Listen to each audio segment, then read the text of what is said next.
Саламатсыздарбы? Мен Исраилова Гулнара. Мен ушул Алоэ компаниясына келгенде, мен өтө оор кеселдарым бар эле, ооруйт элем. Мисалы өтүм ооруйт эле, өтүмдө ташым бар эле, ашказанымда 12 чек бармагымда 4-5 мм жарам бар эле, астмам бар эле, женский жактан ооруйт элем. Кыскасы бардыгынан ушул Алоэ верадан таптым мен. Шифа таптым. Бул бир себеп Алладан деп коет, бирок баары ушул Алоэ веранын ушул суулары, мынау немелери, витаминдери, капсуладагы бардык дарылар ушул 12 чек бармагымдагы жарамды жок кылды. Өтүм да кыйла жакшы болду.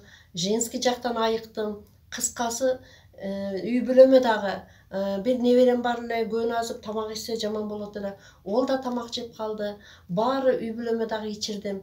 Мына Кудайга шүгүр, бардыгыбыз жакшыбыз. Мен ушул Алоэ веранын бардык дарыларын жакшы көрдүм. Силер да ичкиле. Сөзсүз айыгасыңар. Буну мен өзүмдөн алып туруп айтып атам силерге.